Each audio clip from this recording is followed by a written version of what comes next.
आइए हम लोग जो है भाई साहब टॉपिक को शुरू करेंगे, ठीक है। And what is the name of our topic?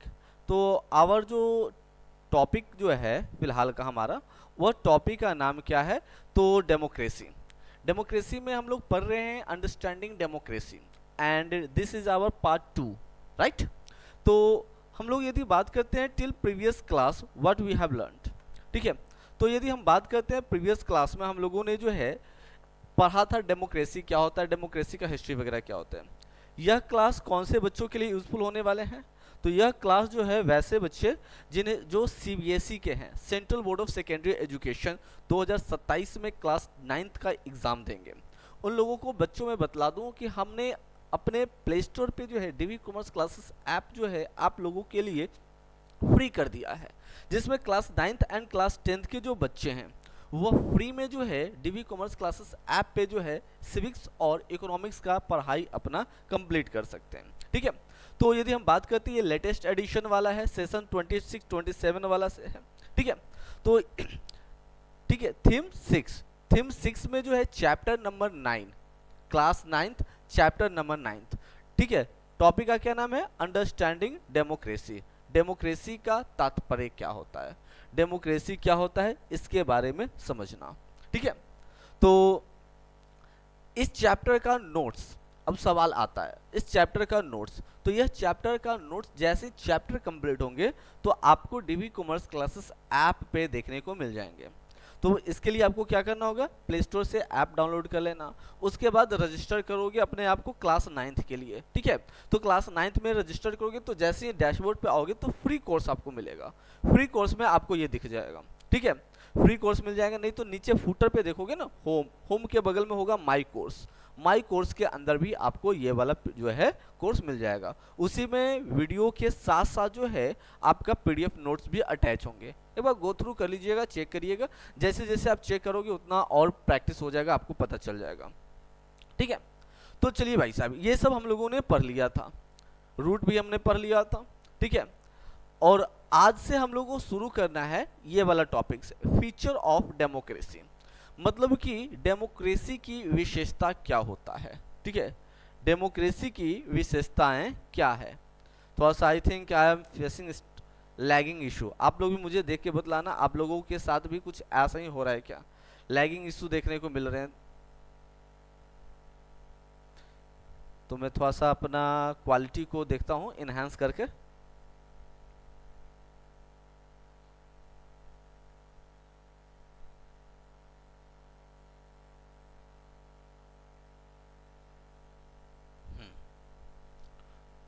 अरे प्रॉब्लम यही होता है, मैं अपना सिस्टम का प्रॉब्लम मैं खुद समझता हूँ।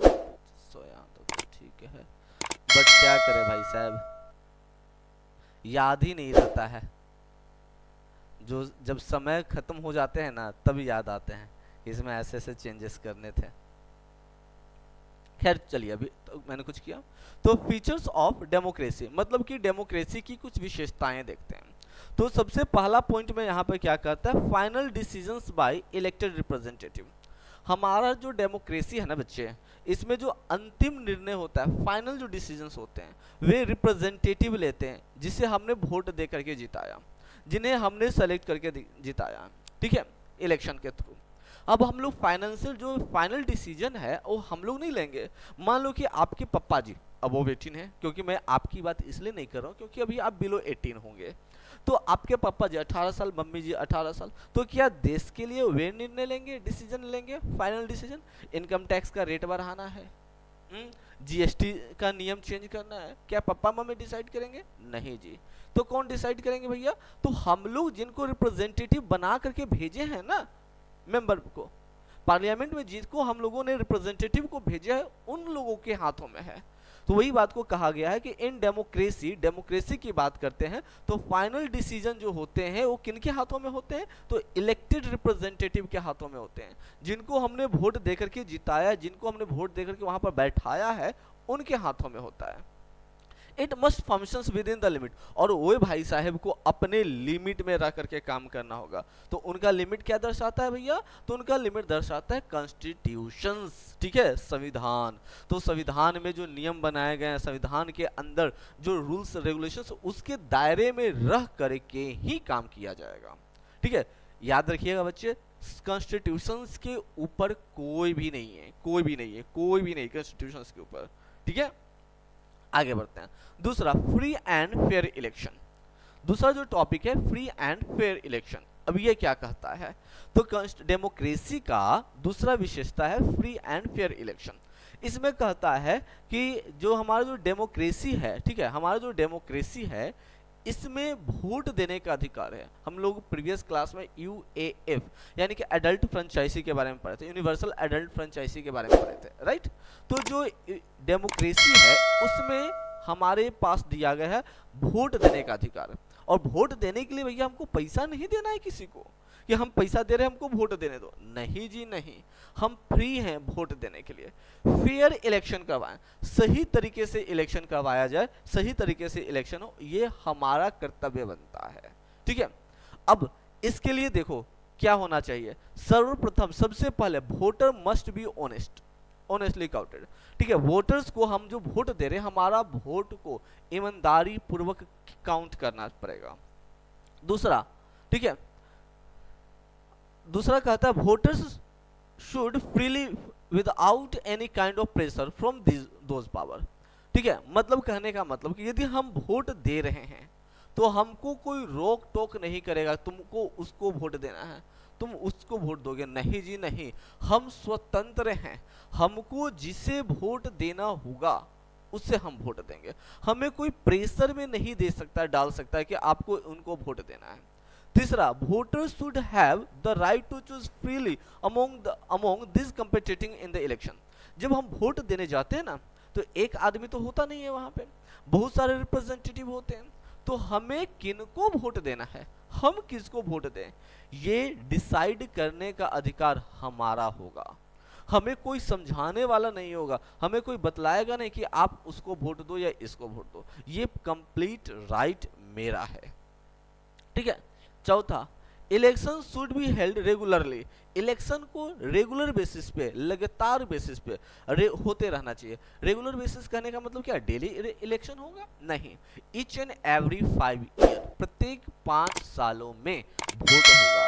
अब ये 5 साल में वोट होगा, कौन डिसाइड करेगा, ये ध्यान रखना, ये 5 साल में वोट होगा, कब वोट पड़ेगा, ठीक है, कब कब वोट पड़ेगा, ये कौन डिसाइड करेगा, क्या हम कर सकते हैं, क्या जो रिप्रेजेंटेटिव है वो कर सकते हैं, जी नहीं, भारत सरकार के द्वारा नियुक्त किया गया एक आयोग, कमीशन, जिसको हम बोलते हैं, अंडरलाइन कर दे रहा हूं, इंपॉर्टेंट है, election commission of India, ECI, ठीक है, इसको क्या बोलते हैं, ECI, election commission of India. अब वोटर आईडी कार्ड वगैरह सब जानते हो ना, तो सारा वोटर आईडी कार्ड ये सब बनाना किनका काम है, ECI का काम है, इलेक्शन कमीशन ऑफ इंडिया। जितने भी वोट पड़ेंगे पूरे इंडिया में, चाहे किसी भी प्रकार का वोट हो, मुखिया का वोट हो या तो फिर जो है आपका लोकसभा का हो, सबका जो है वोट किनके हाथों में है, वोट दिलाना जो है इस ECI का, मतलब कि इलेक्शन कमीशन ऑफ इंडिया। और ये ECI जो है ना भैया, ये किसी के दबाव में नहीं रहेंगे, चाहे गवर्नमेंट ही क्यों ना हो, गवर्नमेंट के भी दबाव में ये नहीं काम करते, ये पूरा फ्री है, अपने हिसाब से ये करेंगे। तीसरा जो है पॉइंट है यूनिवर्सल सफरेज। अब ये क्या होता है, तो कहा गया है कि all the adult have right to vote in the election. जितने भी एडल्ट हैं, जवान हैं, जवान कहने का मतलब कौन कौन लोग, वही लोग जिनका उम्र 18 या 18 से ऊपर है, वे वोट दे सकते हैं, चाहे वो कोई भी कलर की हो, मतलब कि लाल पीला हरा ब्लू, नहीं जी नहीं, कोई भी कलर कहने का मतलब कि काला गोरा सांवला, कोई भी कैसा भी हो, वे वोट देंगे, उनको वोट देने का अधिकार है, ठीक है। कोई भी कास्ट का हो, कोई भी धर्म का हो, कोई भी जेंडर का हो, वे वोट देंगे, ये उनका अधिकार है। इन डेमोक्रेसी, डेमोक्रेसी की यदि बात करते हैं, ईच एडल्ट सिटीजन, मतलब कि हर व्यक्ति जिनका उम्र 18 या से ऊपर हो गया है, उनके पास वे एक वोट दे सकते हैं। एक वोट एक वैल्यू, याद रखिएगा, one vote must have one value, मतलब कि एक व्यक्ति एक ही वोट दें, ठीक है, एक से ज्यादा वोट ना दें, और उनका एक वोट का वैल्यू एक व्यक्ति को रिप्रेजेंट करेगा। नहीं तो आप खुद सोचो कि हम एक ही व्यक्ति को जो है 5-5 बार 10-10 बार वोट दे देंगे, है ना, तो ऐसा नहीं होना चाहिए। वन वोट, एंड वो वन वोट जो है वन वैल्यू होना चाहिए। वन वोट वन वैल्यू, आई बात समझ में? आगे फिर चलते हैं। चौथा जो पॉइंट है वो क्या कह रहा है? तो चौथा जो पॉइंट है वो कहता है फ्रीडम ऑफ एक्सप्रेशन, हम स्वतंत्र है भाई दर्शाने के लिए। तो क्या बोलता है इसके अंदर देखो, तो citizens should have right to express their opinion without any fear. Bharat का हर नागरिक स्वतंत्र है अपनी बातों को रखने के लिए बिना कोई डरे हुए। They should be allowed to discuss the policy of the government. सरकार के द्वारा जो नियम बनाए गए हैं, नीति बनाया गया है, कानून बनाया गया है, वो सभी नियमों पे, नीतियों पे, कानूनों पे बात कर सके, खुल के बात कर सके। They can also demonstrate, criticise और ऑर्गेनाइज मीटिंग और campaign in the public issue. यदि उन्हें लगता है, यदि भारत के नागरिक को लगता है कि उनके अधिकारों का खंडन हो रहा है, या भारत ने, सरकार ने जो नियम बनाया वे सही नहीं है, तो वे उसकी आलोचना कर सकते हैं, पब्लिक मीटिंग कर सकते हैं, और उनकी ऑब्जेक्शन, उसके खिलाफ जो है आवाज उठा सकते हैं। ये हमारा जो है डेमोक्रेसी कहता है। आगे फिर हम लोग बढ़ते हैं बच्चे।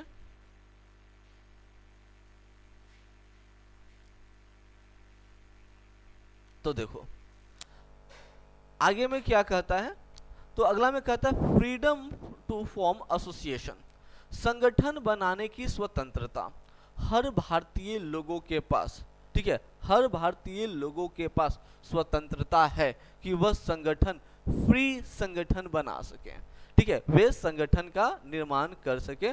ये हम हर भारतीयों के पास अधिकार है।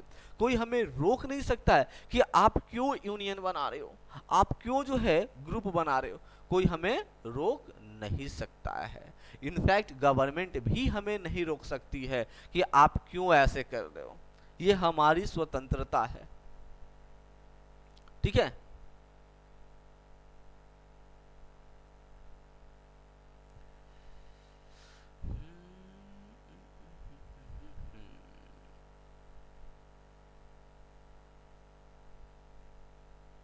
थोड़ा सा 1 मिनट का होल्ड करिएगा।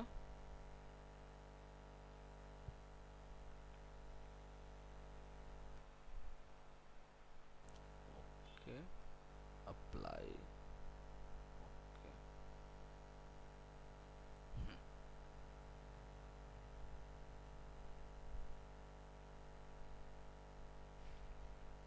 चलिए, तो मैं क्या बात कर रहा था, तो मैं बात बता रहा था आपको, मैं डिस्कस कर रहा था कि भारत का हर व्यक्ति के पास अधिकार है कि वे अपना एसोसिएशन बना सके, अपना वो यूनियन बना सके, अपना पॉलिटिकल पार्टी बना सके, कोई भी पॉलिटिकल पार्टी में वे ज्वाइन हो सके, कोई भी पॉलिटिकल पार्टी को छोड़ सके, लिव कर सके स्वतंत्रता से, कोई उनको रोक टोक करने वाला नहीं है, ठीक है।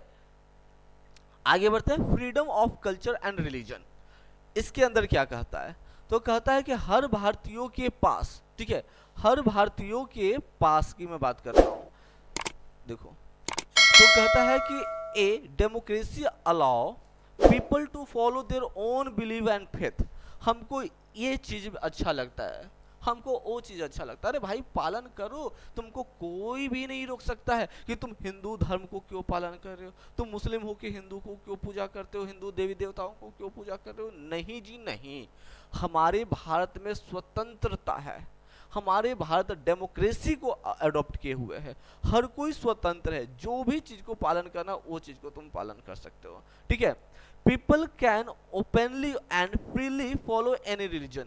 यदि आप हिंदू हो, चाहते हो मुस्लिम का फॉलो करें, मुस्लिम के रिलीजन्स को फॉलो करो, करो भाई, आप मुस्लिम हो, सिख हो, ईसाई हो, चाहते हो फिर हिंदू के धर्म को फॉलो करो, करो, कोई रोक टोक नहीं कर सकता है।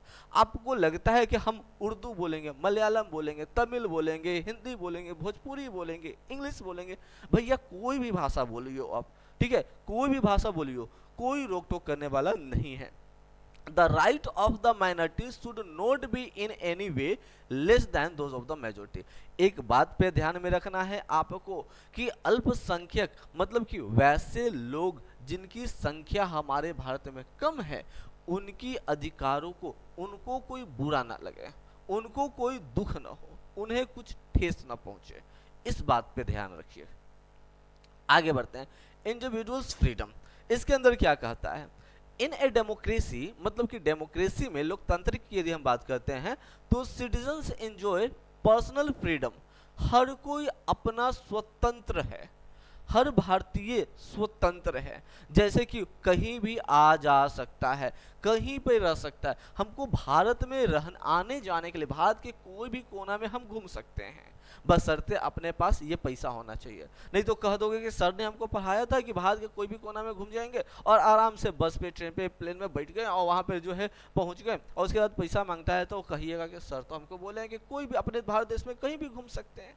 भैया इसका मतलब, कहने का मतलब ये कि आपके जेब में रोकड़ा कम से कम होना चाहिए। तो रोकड़ा है तो कहीं भी आओ जाओ घूमो, कहीं पर भी रहो भाई, कोई भी काम करो, किसी भी प्रकार का एजुकेशन प्राप्त करो, कोई रोक टोक करने वाला आपको नहीं होगा, ठीक है। लेकिन पहले के समय में रोक टोक किए जाते थे, अब रोक टोक करने वाला भैया कोई भी नहीं है। However this freedoms are subjected to reasonable restrictions, यहाँ पे कुछ रेस्ट्रिक्शंस है, नियम है, रेस्ट्रिक्शंस पाबंदियां है लगी हुई है, ठीक है। क्या है, public order, morality, national security. अब बताओ कि नेशनल सिक्योरिटी को ध्यान में रखते हुए, मद्देनजर रखते हुए यहाँ पे जो है रास्ता बंद किया गया था, और आप जो है पटना का रास्ता बंद किया गया था, ठीक है, पूरे बिहार में एंट्री बंद किया गया था कुछ सिक्योरिटी को देखते हुए, और आप कहोगे कि नहीं भैया हम तो भारतीय हैं भाई, हमको तो भारत के कोई भी कोना में हम जा सकते हैं, मेरे पास राइट है।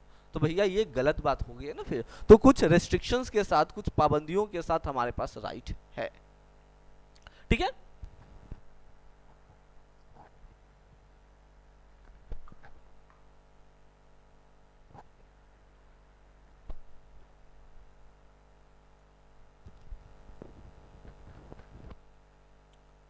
चलिए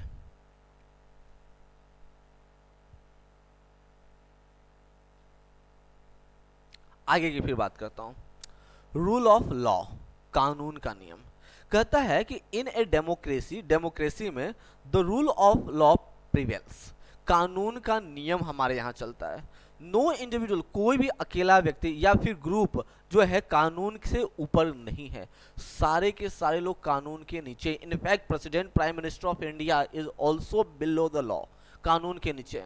police and the military functions under civilian control, सारे के सारे लोग सिविलियन कंट्रोल में हैं। द जुडिशियरी, न्यायपालिका स्वतंत्र है, ठीक है, न्यायपालिका स्वतंत्र है कि जो है हमारे इंटरेस्ट को प्रोटेक्ट करने के लिए। Protect the right of the individuals and its decision are respected by the government, हमारा जो डिसीजन है वो डिसीजन को आदर, रिस्पेक्ट दिया जाए, हमारा जो निर्णय है उसको सम्मान दिया जाए, भारत सरकार भी करेगा। हमारे यदि लगता है हमें कि हमारा जो डिसीजन था उसका विरोध किया जा रहा है, हमारा मकसद किसी को क्षति पहुंचाना नहीं था, फिर भी हमारे नियमों का विरोध किया जा रहा है, हमारे मान्यताओं को विरोध किया जा रहा है, हमें लगता है कि हमारा शोषण किया जा रहा है भैया, तो हमारे पास राइट है कि हम उसके अगेंस्ट कंप्लेन रेज कर सकें। 10 अर्थात democratic government rules with in the limit set bye constitution, law and citizen right.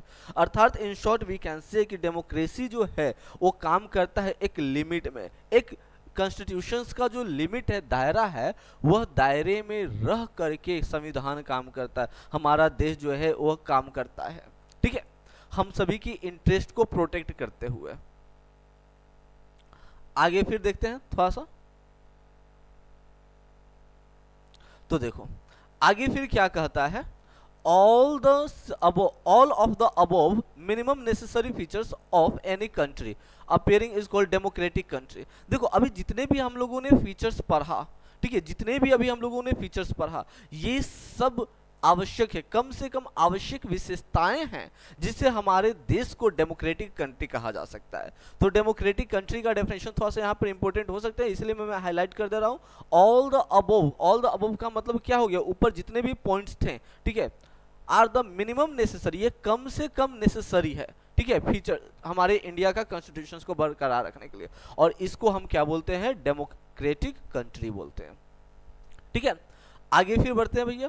तो इन ए डेमोक्रेसी, डेमोक्रेसी की यदि बात करते हैं, the will of the people is based on the government, हमारी जो लोगों की जो इच्छाएं हैं, द विल ऑफ पीपल मतलब कि लोगों की जो इच्छाएं हैं वो सरकार के आधार पे होती है, ठीक है। It is expressed by universal and equal suffrage through secret vote, और ये सब जो है हमारी इच्छाएं, हमारी जो आवश्यकताएं जो है वो सरकार को फुलफिल करना है, और ये सरकार को फुलफिल कराने के लिए हम लोग क्या करते हैं भैया, उन्हें सरकार पे नियुक्त करते हैं, गवर्नमेंट को अपॉइंट करते हैं, और वो भी किस कैसे, सीक्रेटली, ठीक है। हम कहा जाता है कि वोट यदि आप दे रहे हो ना तो किसी को बता के वोट नहीं देना चाहिए कि आप किसको वोट दे रहे हो, तो सीक्रेटली जो है गोपनीयताओं के साथ जो है हम वोट दे करके, हम गवर्नमेंट चुन करके, हम अपनी विशेषताओं को, हम अपनी मान्यताओं को, हम अपनी इच्छाओं को सेफ रखते हैं। आगे बढ़ते हैं। Democracy demand accountability from all the organs of the government, यदि हम डेमोक्रेसी बनाए हैं तो सारी फॉर्म्स ऑफ द गवर्नमेंट, जितने भी गवर्नमेंट के रूप हैं, कितने हैं, 3।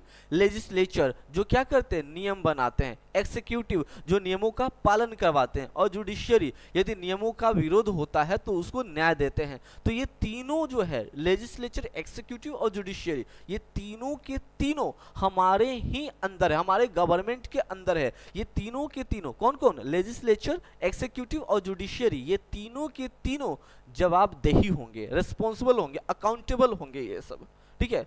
क्यों, क्योंकि ये सबको जो है कॉन्स्टिट्यूशंस के फ्रेमवर्क के अकॉर्डिंग ही काम करना है, संविधान के नियमों के अनुसार ही काम करना है। संविधान के नियमों को ताक पे रख करके, संविधान के नियमों का खिलाफ जा करके कोई भी काम नहीं करेगा, चाहे जुडिशियरी हो, चाहे एक्सिक्यूटिव हो, चाहे लेजिस्लेचर हो, सबको काम करना है, तो न्याय को ध्यान में रखते हुए, ठीक है। आगे की फिर बात करते हैं। The absence of any of these basic features reveals with whether a country claiming to be democratic is really a democratic or not। जो अभी हम लोगों ने जो कुछ बातों पॉइंट्स को पढ़ा, यदि इसमें से कोई एक भी पॉइंट यदि मिस करता है, गायब होता है, तो संदेह हो सकता है भैया कि हमारा देश डेमोक्रेटिक है भी या नहीं। It is easy to see that no country enjoy all right needed in a democracy or has the institutions which work for equal effectiveness। और एक बात पे ध्यान में रखना, कोई भी ऐसा देश नहीं है जो अधिकारों का सब कोई सही तरीके से इस्तेमाल किया। हमारे पास भी मौलिक अधिकार है ना, फंडामेंटल राइट्स, तो क्या हम अपने अधिकारों को सही तरीके से इस्तेमाल कर पा रहे हैं? सारे के सारे लोग क्या अपने अधिकारों का सही तरीके से इस्तेमाल कर पा रहे हैं? नहीं, कुछ न कुछ कमियां होती ही हैं, ठीक है। No country provides unlimited freedom, कोई भी देश पूरा का पूरा आजाद स्वतंत्रता प्रदान नहीं करता है। Even advance democratic country, advance हमारे देश से भी एडवांस जो डेमोक्रेटिक कंट्रियां हैं, जैसे फ्रांस हो गया, जैसे यूएस हो गया, ये सब में भी जो है कुछ रेस्ट्रिक्शंस है, पाबंदी है।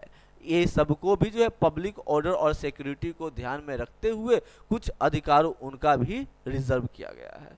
ये इनके पास भी पूरी कंप्लीटली स्वतंत्रता नहीं है। There are certain defects common in all form of the government, और ऐसा कुछ कमियां हर सरकार में होती है।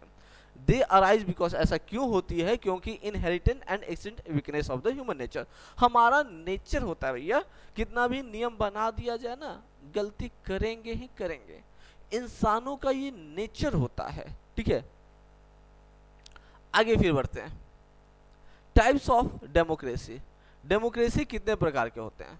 तो देखो बाबू, डेमोक्रेसी की यदि मैं बात करता हूं ना बाबू, तो डेमोक्रेसी 2 प्रकार का, ठीक है। डेमोक्रेसी कितने प्रकार के होते हैं बच्चे? तो डेमोक्रेसी 2 प्रकार के होते हैं, याद रखिएगा, डेमोक्रेसी 2 प्रकार का, एक डायरेक्ट डेमोक्रेसी और दूसरा रिप्रेजेंटेटिव डेमोक्रेसी। याद रखना, एक डायरेक्ट डेमोक्रेसी और दूसरा representative democracy. Our India is a representative democracy, हमारा भारत देश कौन सा डेमोक्रेसी है? रिप्रेजेंटेटिव डेमोक्रेसी है, ठीक है। हमारा भारत देश कौन सा डेमोक्रेसी है? Representative democracy. अब डायरेक्ट डेमोक्रेसी क्या होता है, रिप्रेजेंटेटिव डेमोक्रेसी क्या होता है, इसके बारे में देखते हैं। तो याद होगा मैंने पार्ट 1 में मैंने पढ़ाया था, डायरेक्ट डेमोक्रेसी ग्रीक की बात मैंने बताया था, ग्रीक कहाँ है, एथेंस, एथेंस के ग्रीक में मैंने बताया था वहां पे क्या होता था। तो जितने भी एडल्ट लोग हैं, जवान लोग थे ग्रीक में, ठीक है, जितने भी जवान लोग थे वे सब कोई मिल करके आपस में एक ग्रुप बनाते थे, है ना, एक मीटिंग करते थे, और मीटिंग करने के बाद कोई भी टॉपिक पे डिस्कशन करते थे, और वही जो निष्कर्ष होता था, जो परिणाम होते थे, वही काम होता था। तो उस प्रकार के रिप्रेजेंटेड, उस प्रकार के डेमोक्रेसी को क्या बोलते हैं, डायरेक्ट डेमोक्रेसी। डायरेक्ट डेमोक्रेसी किसको कहेंगे, तो डायरेक्ट डेमोक्रेसी के अंदर जितने भी एडल्ट होंगे, जवान होंगे, जवान कहने का मतलब कि 18 प्लस वाले जितने भी लोग होंगे, सब आपस में एक समय पे एक स्थान पे आके मिलेंगे, अपने अपने विचार को रखेंगे और निष्कर्ष निकलेगा, और वही निष्कर्ष पे को पालन किया जाएगा। उस प्रकार के गवर्नमेंट को, उस प्रकार के डेमोक्रेसी को कौन सा डेमोक्रेसी बोलते हैं, डायरेक्ट डेमोक्रेसी कहते हैं। लेकिन ध्यान में रखिएगा, जब ग्रीक की मैं बात करता हूं तो वहां पे महिलाओं को, नौकरों को और विदेशियों को, ये तीनों को उस मीटिंग में पार्टिसिपेट लेने का जो है अवसर नहीं दिया जाता था, मनाही था, रेस्ट्रिक्शन लगा हुआ था। किसको किसको, ग्रीक की बात मैं बता रहा था। तो सारे एडल्ट यानी कि अबोव 18 वाले लोग पार्टिसिपेट ले सकते थे, लेकिन कौन कौन नहीं ले सकते थे, तो महिलाएं, स्लेव्स, नौकर और विदेशी जो थे, ये सबको छोड़ करके जितने भी जवान लोग होते थे वे सारे के सारे लोग जो है डेमोक्रेसी में जो है पार्टिसिपेट ले सकते थे। मतलब कि एक ग्रुप मिला करके एक ग्रुप बनाते थे और वहीं पे टॉपिक पे डिस्कशंस करते थे, डायरेक्ट रिप्रेजेंटेटिव। लेकिन हम अपने इंडिया की मैं बात करता हूं तो हमारे इंडिया एक वास्ट कंट्री, एक बहुत विशाल देश है, मॉडर्न कंट्री, बहुत सारे देश आज भी देखो, आज की समय की यदि हम बात करते हैं तो आज भी बहुत सारे देश ऐसे हैं जो डायरेक्ट डेमोक्रेसी को पालन करते हैं। लेकिन हम अपने इंडिया की बात करूं भैया, तो इंडिया में ऐसा नहीं होगा। इंडिया में जो है डायरेक्ट रिप्रेजेंटेटिव, डायरेक्ट डेमोक्रेसी नहीं लग सकता है। क्यों नहीं लग सकता है, क्योंकि देखो डायरेक्ट डेमोक्रेसी में क्या था, एक ग्रुप में एक समय पे एक ही लोग, एक समय पे सारे लोग आएंगे और डिस्कस करेंगे। और हम यदि हम बात करते हैं ना भैया, तो हमारे भारत में लगभग 1 बिलियन वोटर है, हमारे भारत में 1 बिलियन वोटर है। और तुम खुद खोज लो भारत का वह कौन सा ऐसा हिस्सा है जहां 1 बिलियनों लोग एक समय पे आ सकते हैं, कोई हिस्सा है? हमको तो लगता है 50,000 से 60,000 से ज्यादा लोग एक समय पे आ ही नहीं सकते हैं। 50,000 से 60,000 से तक जो है लोग ही आ सकते हैं एक समय में, और 1 बिलियन है, अरे 1 मिलियन भी जो है, 1 मिलियन भी लोग नहीं आ सकते हैं। तो सोचो डायरेक्ट जो है डेमोक्रेसी पॉसिबल है हमारे यहाँ? नहीं पॉसिबल है। और कारण है डायरेक्ट डेमोक्रेसी पॉसिबल ना होने का, people engage in different occupation, हर कोई ना कोई काम में व्यस्त है, हर कोई ना कोई काम करता है, कुछ बिजनेसमैन होते हैं। तो बताओ कि यदि हम समय रखते हैं कि ये तारीख को फलाने जगह पे सारे जो है एडल्ट जमा हो जाएं, तो भैया सारे एडल्ट को समय मिलेगा कि नहीं मिलेगा, ये भी देखने वाली बात है ना। तो छोटे मोटे देश जहां होंगे, छोटा मोटा देश जहां पे फ्यू ऑक्यूपेशंस होता है, वहां पे डायरेक्ट डेमोक्रेसी चल सकता है। लेकिन बड़े बड़े देश, इंडिया जैसे बड़े देशों पे डायरेक्ट डेमोक्रेसी संभव नहीं है। क्लियर हो गया पहला पॉइंट। दूसरा पॉइंट की यदि मैं बात करता हूं तो क्या कहता है, तो a system of representation has to be devised so that there could be a popular government. In this system people elect their representative who make the law and supervise the functioning of the government। मतलब क्या हो गया, एक ऐसा representative की बात करता हूँ, रिप्रेजेंटेटिव डेमोक्रेसी की यदि मैं बात करता हूँ तो रिप्रेजेंटेटिव डेमोक्रेसी के अंदर क्या होंगे, तो एक हम लोगों को जो है इनडायरेक्टली हम वोट दे करके बनाते हैं और उनमें से जिताते हैं और उनमें से कोई एक को चयन करते हैं। जैसे कि एग्जांपल के तौर पे मैं बात करता हूँ, हम लोग प्राइम मिनिस्टर को वोट नहीं देते हैं, ये याद रखिए, हम लोग प्राइम मिनिस्टर को वोट नहीं दिए हैं, है ना। हम लोगों ने किसको वोट दिया है, तो उनके जो मेंबर थे उन्हें हम लोगों ने वोट दिया है और हमने इनडायरेक्ट रूप से प्राइम मिनिस्टर बनाया है। हमने एक पॉलिटिकल पार्टी को वोट दिया है। पूरे भारत में श्री नरेंद्र मोदी जो है वोट लेने नहीं आए थे, तो देखोगे कि उन्होंने तरह तरह के सेक्टर्स में अपना अपना निर्वाचन क्षेत्रों में जो है अपना अपना व्यक्ति को हायर किए हुए थे, राइट। तो वही लोग वोट देते हैं। अब वही लोग जो वोट दे करके हमने दिया, वही लोग श्री नरेंद्र मोदी को जो है वो प्राइम मिनिस्टर नियुक्त करेंगे। तो ये इनडायरेक्ट तरीके से हमारे भारत में चलता है, जो क्या होते हैं, पॉपुलर होते हैं, प्रसिद्ध होते हैं, फेमस होते हैं। आई बात समझ में? अब आगे की बात करता हूं, तीसरा पॉइंट में देखो क्या कहता है, तो कहता है कि so what is the difference, अंतर क्या हो गया। तो देखो, इन स्टिल डेमोक्रेटिक सिस्टम, क्या अभी भी हमारा डेमोक्रेटिक सिस्टम है? तो yes, it is in representative democracy, अभी भी हमारा भारत देश डेमोक्रेटिक है, लेकिन कौन से रूप में है? रिप्रेजेंटेटिव डेमोक्रेसी है। यहाँ पे सुप्रीम अथॉरिटी जो है, अधिकार जो है, एक कुछ लोगों के हाथ में हमने दे रखा है। पीपल चूज देयर गवर्नमेंट, हम लोग जो है रिप्रेजेंटेटिव को वोट दे करके हम गवर्नमेंट का चयन करते हैं। इलेक्टेड रिप्रेजेंटेटिव, जिसे हमने वोट दिया है, वे सत्ता में आने के बाद लोगों के बिहाफ पे काम करेंगे। दे रिमेन इन पावर, वे सत्ता में रहेंगे और सत्ता का लाभ उठाएंगे और पूरा कॉन्फिडेंस हमें देंगे, हमें आश्वासन देंगे कि वे जो भी काम करेंगे हमारे हित में करेंगे, हमारे फेवर में काम करेंगे, हमारा अगेंस्ट कोई भी काम नहीं होगा। सम क्राइटिस ऑफ डेमोक्रेसी, कुछ समस्याएं हैं डेमोक्रेसी का। Think that representative democracy is not true democracy, representative democracy सोच लो कि सही वाला नहीं है, तो इसको कैसे सही किया जा सकता है? ठीक है, तो आगे बढ़ते हैं।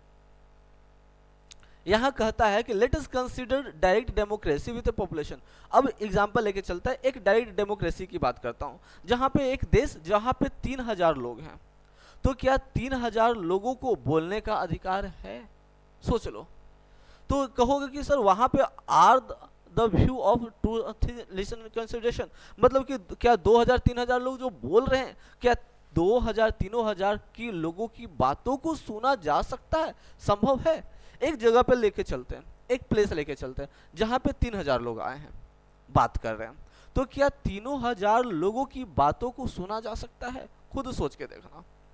अरे भैया, मैं जो स्कूल में पढ़ाता हूँ ना, यदि जो स्कूल में पढ़ाता हूँ 9th क्लास के बच्चे, यदि 15-20 बच्चे भी एक साथ बोलने लगे तो सुनना तो संभव नहीं है जी। तो यहाँ 2-3 हजार लोग यदि बात करेंगे तो बताओ कि सुनना जो है वो संभव हो पाएगा क्या भला? मुझे तो नहीं लगता है। Is it possible? नहीं। ठीक है, the assembly could never have the time to solve the issue in this way, और 3000 लोगों की सवालों का समाधान ऐसे दे देना मुश्किल हो जाएगा। In even in such a democracy only a few speak, ऐसी परिस्थिति में भी सिर्फ कुछ लोगों को ही बोलना होगा। This few are chosen by the people, और हम ही लोग उसमें से चुन के भेजेंगे, जाओ हमारी मुद्दा ये है, हमारी मुद्दा वो है, हमारे तरफ से तुम जाकर के बोलना, एक रिप्रेजेंटेटिव को बोलेंगे, और बाकी लोग क्या करेंगे? सुनते रहेंगे। दस इश्यूज आर सॉल्व्ड, और इस प्रकार समस्या का समाधान किया जा सकता है। It is practically impossible to conduct the meeting, ठीक है, where everybody is going to speak. ऐसा संभव है कि एक ऐसा मीटिंग बनाया जाए जहां पे हर कोई बोले? नहीं जी नहीं। तो ऐसे करने से क्या हो जाएगा? कंप्लीट चाओस हो जाएगा, पूरा कोलाहल हो जाएगा, भगदड़ मच जाएगा। टू अवॉइड दिस, इस चीज से बचने के लिए हम लोगों ने डेमोक्रेसी में क्या किया? हर किसी को एक अपॉर्चुनिटी दिया है। ठीक है, हम एक रिप्रेजेंटेटिव को अपॉइंट करेंगे, रिप्रेजेंटेटिव को सेलेक्ट करेंगे, उन्हें हम वोट दे करके मेजोरिटी देंगे, उन्हें हम वोट दे करके जिताएंगे, मेजोरिटी उन्हें प्रदान करेंगे। उसके बाद वही भाई साहब जो है ना, हमारे हित में, हमारे फेवर में, हमारे लिए जो है संविधान में, पार्लियामेंट में सवाल खड़ा करेंगे। आई बात समझ में? आगे बढ़ते हैं।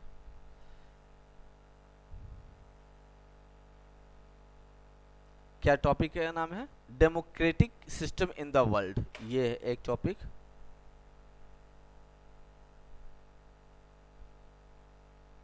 चैलेंज ऑफ डेमोक्रेसी, दो टॉपिक है।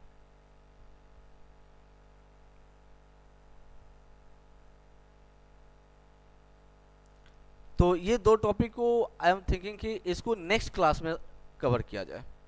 आई बात समझ में?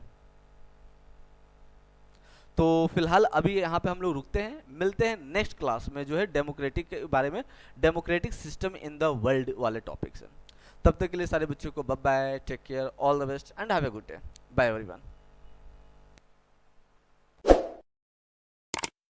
Do you also wants a good commerce teacher? Do you want to be an expert in all subjects of commerce? If yes, then your search ends here. DV Commerce Classes has a best teaching experience. Download our apps from Play Store and get started learning with us. For more details, call us on 9122397597 or visit our website. Thank you.